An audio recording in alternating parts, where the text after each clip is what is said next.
In today's Power Electronics and Instrumentation class, we will start with module number 4, which speaks about different measuring instruments.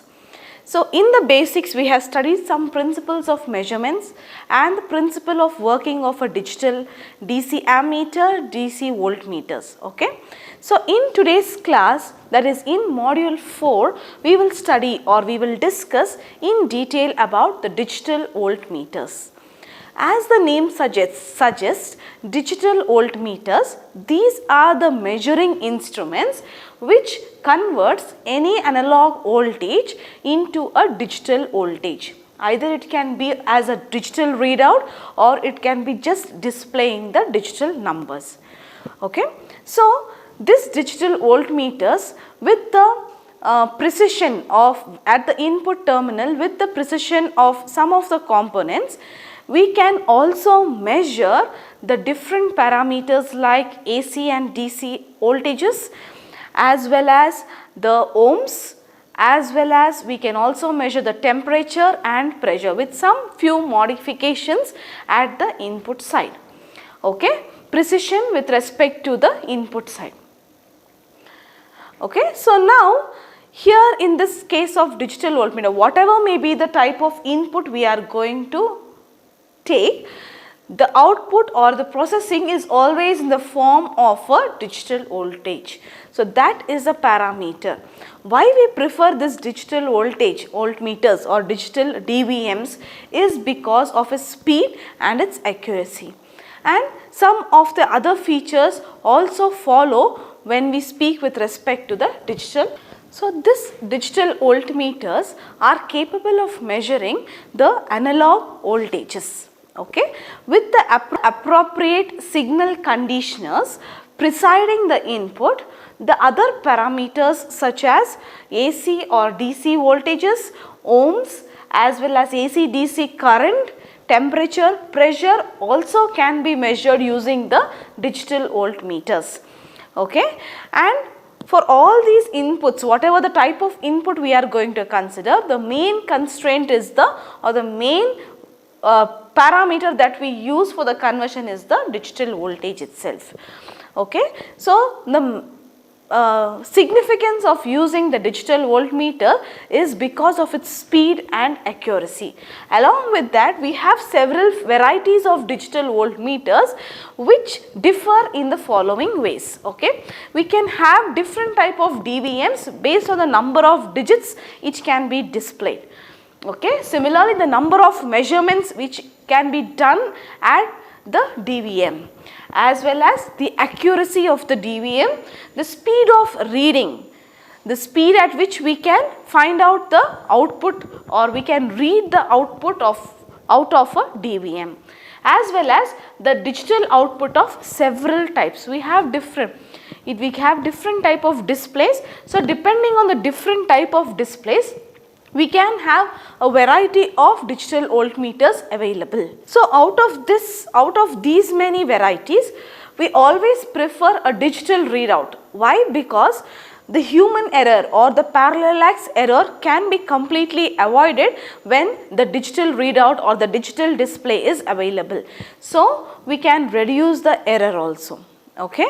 So we prefer this type of digital voltmeters. Now with the development of the IC modules, the speed, the processing, the recording of a digital voltmeter and the overall cost is also reduced. Okay. Some of the outstanding qualities of DVMs are the input range from 1 volt to up to 1 kilovolt can be measured from one single DVM with automatic range selection. We can select the different ranges, as well as if the circuit or the input at the input side it is being overloaded, there is a overload indicator also. So this is the outstanding quality of a DVM, the input range from 1 volt to 1 kilovolt with automatic range selection and overload indication. Okay, absolute accuracy as high as plus or minus 0.005% of the reading, we have so much of accuracy in using a digital voltmeter. Next, the resolution 1 part in million Now if you want to measure say 1 microvolt, this 1 microvolt measurement can be done in a 1 volt digital voltmeter. Okay. So, 1 part in a million part of a digital meter reading also can take place within the DVM. That is the capacity of, or that is the resolution of a digital voltmeter. The next outstanding characteristic is the input resistance is typically 10 mega ohms and the input capacitor 40 picofarad. Okay. And the calibration, there is no need of doing an external calibration. Internally from a stabilized source, it will be calibrated and it is also independent of the measuring circuit. The calibration is done within the digital voltmeter and that does not affect the measuring circuit. So, these are some of the outstanding qualities of digital voltmeters. We have different type of digital voltmeters. Okay, we will study few of the digital voltmeters now. Of the different digital voltmeters available, the first type of voltmeter, digital voltmeter that we are going to study is the ramp type digital voltmeter.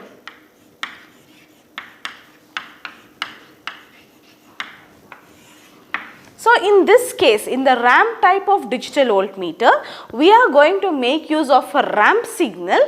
Okay, you can select a positive rising ramp or a negative or a falling ramp. Okay, either a positive ramp or a negative ramp can be selected.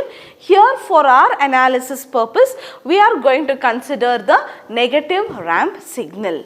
Okay, so a negative ramp signal means you can take any reference voltage. So here we have taken plus 12 as the reference voltage. Once we are starting the ramp and the ramp is falling down. So while the ramp is falling down, at the point where you are going to have a contact, that is the input to be measured, comes in contact with the continuously falling ramp, from that point onwards we are going to generate the clock pulses. So depending on the number of clock pulses that is being generated, so till where we are going to calculate the clock pulses? Till it reaches till the ramp signal goes to a value of 0 or the ground level. Till there, what is the number of pulses that is being generated? That is being directly converted into the magnitude of the voltage. That is how we are going to calculate from a ramp technique. Okay, here we have taken falling ramp. From this ramp technique, we are going to find out the magnitude of the input voltage. Okay, and using the different forms of digital output, digital readouts or alphanumeric display, we are going to find out we are going to display the output. So this is the basic principle of operation. Now let us see the block diagram for a ramp type DVM. Okay, so this is the block diagram for the ramp type DVM, and here there are few series of steps that is going to take place. One by one we will go through it now. Ramp type indicator, ramp type DVM. So when we are continuously sending a ramp signal, first it is going to check for the input to be measured. Once the ramp signal coincides with the input to be measured, then what happens is there is a starting of the signal. The oscillator starts generating the pulses. As the oscillator starts generating the pulses, till it reaches the ground signal, we are going to count the number of pulses that is being generated. That is a basic principle of operation. Now here, in case of the block diagram of a ramp type digital voltmeter, first we have the ranging and the attenuation detector. Ranging and attenuator detector. So here what happens is the input signal, if it is very small signal, it amplifies the signal, and if the signal is too big, it attenuates the signal. So this is the functioning of a ranging and attenuation detector.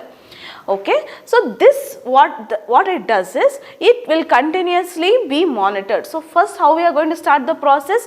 First, the counter is being reset, the counter with some input signal, later we will understand the cycle. With the counter is being reset to 0. Once the counter is reset to 0, the sample rate multivibrator sends a pulse. Okay, that initiates the ramp signal. So from this we are going to initiate a ramp signal, and what happens, the ramp signal is being continuously compared at the output of a ranging and attenuation detector. So what happens, only when both are sensed, when the input to be measured is sensed, only then it will be compared with the voltage that is to be measured. That is, the voltage from the ramp is compared continuously with the voltage that is to be measured, or the input voltage that is to be measured. So when the ramp voltage is equal to the voltage that is going to be measured, at that point, at that instant, the coincident circuit, here it is nothing but the comparator that we are going to use, the coincident circuit generates a pulse. Why? It tells that you can start the process, that is, a start pulse is being generated, and it indicates that the gate can be opened. So here we have an oscillator circuit. This oscillator circuit, when the gate is open, what happens? The oscillator generates the pulses, and those pulses are being allowed to be counted. Till where it is being counted? So till this process will continue till where? Till the ground comparator. You have another comparator here which is going to compare with the 0 or the ground terminal. So once the signal reaches the ground terminal, what is going to happen is, it is going to send a signal indicating that the voltage that is to be measured has reached the ground point. So you can stop. A stop pulse is being generated and the gate is closed. Once the gate is closed, what happens? The oscillator is not capable of sending the pulses to the counter. So it stops the signal. So now what happens in the counter? The counter starts counting the pulses.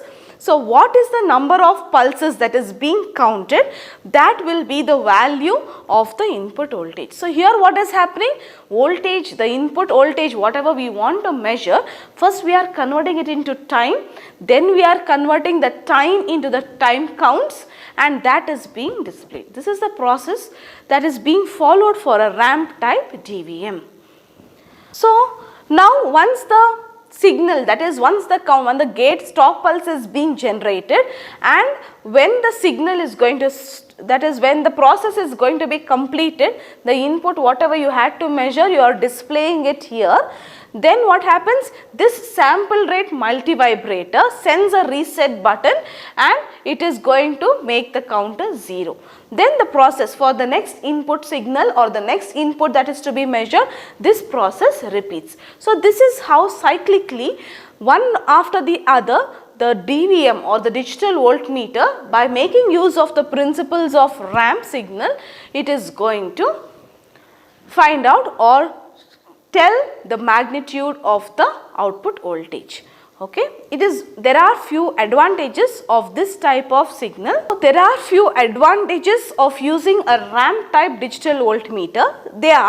It is very easy to design, it's very simple circuit, and the cost is low. It can be used in long feeder lines, and one more advantage is a single ramp requires excellent characteristics regarding the linearity of the ramp, okay, as well as the time measured. Okay, so here we have already found out that the ramp signal, the voltage is directly proportional to the time, right? So once the time whatever is being generated, the voltage is also directly proportional to the time count, and that is also directly proportional to the magnitude of the voltage that has to be measured. So this is how it is being linked, a simple and easy circuit to design as well as a low cost. But one of the main disadvantage of this type of ramp type of DVM is, whenever noise is superimposed, okay, there is large errors that is being caused. Because once the noise is being introduced, what happens? The linearity of the system is lost. Okay, and it cannot be, at the input signal, large errors occur due to the superimposition of noise. Okay, so in order to avoid that, we have to use input filters. Okay, since the errors are large, the input filter designing also becomes more complex. Okay, so this is about the ramp type of digital voltmeter. Now, what was the main disadvantage here? The superimposition of the error at the input, which resulted in large errors. Okay, so in order to overcome this disadvantage of a ramp type DVM, the next type of digital voltmeter was developed, that is known as the dual slope ramp type DVM. So, next we will see the dual slope ramp type DVM. So, the next type of digital voltmeter that we are going to study is dual slope integrating type DVM. So, compared to the ramp type DVM, here we are going to use dual, means two slope of ramp signals. One is a positive ramp as well as a negative ramp. When we are averaging, that is why we are going to use two slopes for finding out or for calculating the voltage that is being measured at the input, because in case of the ramp technique we encountered a severe disadvantage, that is the large errors were introduced due to the superimposition of noise at the input signal. In order to overcome that disadvantage, the dual slope integrating type of DVMs are being used. In this case, what is going to happen is, here we have two slopes, one is the rising or the positive ramp as well as the negative ramp passed through an integrator. When we are going to average or when we are going to add both of this, the noise is being nullified. Okay, so this is the advantage or the advanced version of the ramp type of DVM. Okay, here it works excellently by just removing the noise by making use of a dual slope integrator. Okay, so here we are going to use a positive as well as a negative ramp for some fixed amount of time t1. What is going to happen is we are going to start the ramp signal. Okay, after the fixed amount of time when the input is being measured, what is going to happen? We are going to change the circuit to the negative ramp. So, this input will be fed at the input side itself. Okay, we are only going to give a negative slope, and hence we are going to get at the time instant t2, we are going to measure the actual number of pulses or directly the magnitude of the voltage that has to be measured at the input. Okay, so this is how, by making use of dual slope, let us see how we are going to count or how we are going to find out what is the voltage that can be measured at the input side. So this is the block diagram for the dual slope type DVM of a dual slope integrator. So in case of the dual slope integrator, you can see that we are going to give two inputs, EI as well as the input as well as the reference minus ER is being fed with one common switch. Then we are going to use a capacitor, that is through a resistor, a capacitor will start charging, and we have used an integrator which sums up all the signals. We are going to use a comparator. This comparator is nothing but a zero detector. You can see we are going to compare it with the reference, that is ground. Okay, so once if the signal, you can see when it goes from 0 to 1, we are using a AND gate. AND gate is high in logic. Only when both the inputs are high, we are going to get a true output in case of an AND gate. Okay, so when we are going to get, that is when the signal is going from 0 to 1, only then the AND gate with the input of the oscillator, we are going to get the output as 1. Okay, this process takes place. What happens is, first initially the counter is reset as well as the flip-flop is also reset. That is, at the start of the signal or at the start of the pulse, counter is reset as well as the flip-flop is reset. During this time, what happens? EI or the switch is connected to SI. So it is closed, but minus ER or the SR is open. During this point, what happens? The input that has to be measured will be connected to the resistor as well as the capacitor. So hence the capacitor starts its charging process. So during this charging process, we are going to get the charging takes place linearly. Okay, so the capacitor starts charging. Now, if the integrated output is greater than 0, If the integrator output is greater than 0, only then the comparator changes the state. We are using a 0 comparator or a 0 detector. So, only when it is above than that, we are going to get a high. And only when the output is changing from 0 to 1, the gate is on, because AND gate is being used. Okay. So, the oscillator pulses are fed to the counter. Only then this AND gates, another input is the oscillator.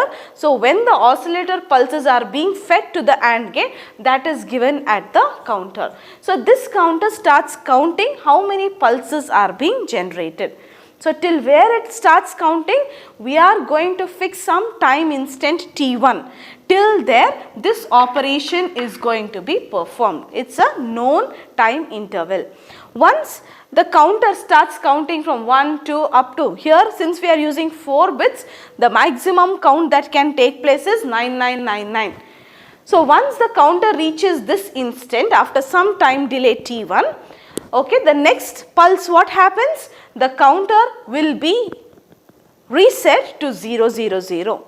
So, the counter output 1, whatever is going to be given, that activates the flip-flop. Okay. So, once the flip-flop is activated to the logic 1, then what happens? It is going to disconnect the EI and it is going to connect minus ER.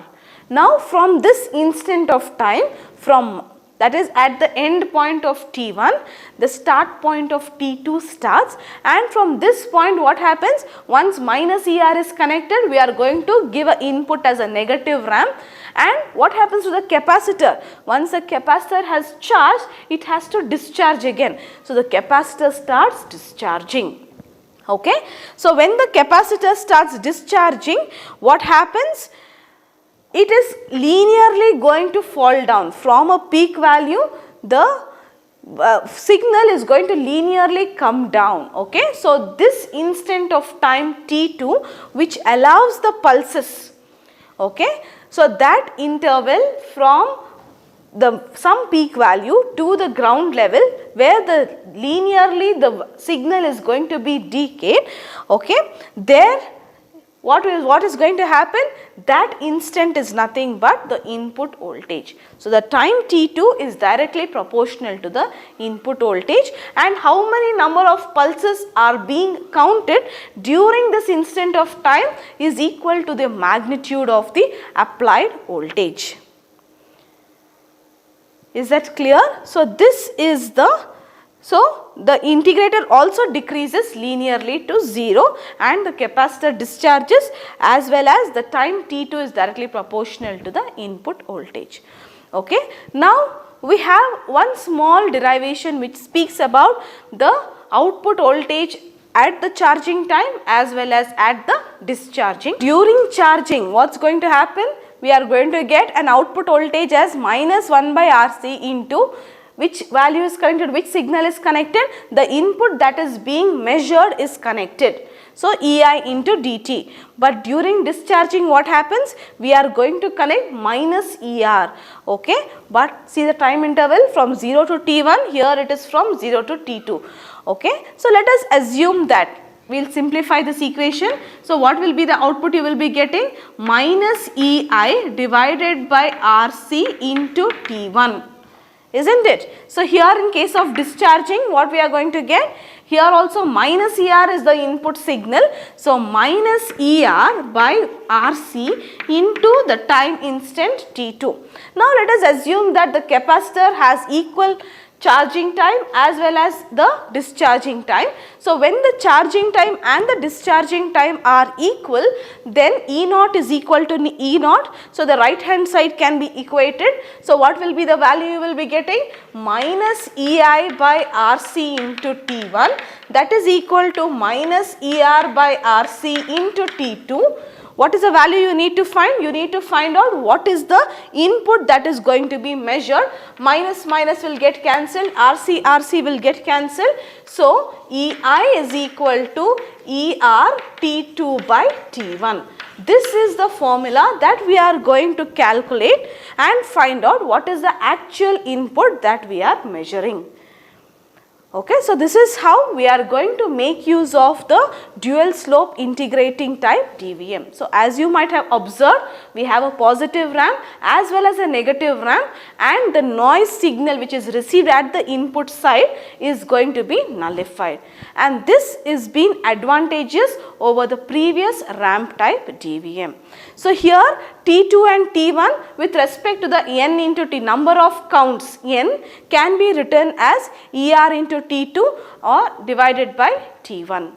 Okay. So depending on the digital counters T1 and T2, T2 is equal to N2 into the time period of the oscillator, T1 is equal to N1 into the time period of the oscillator.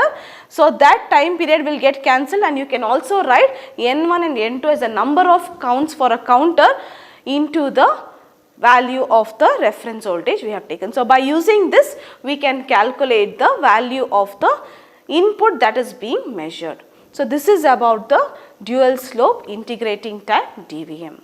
Thank you.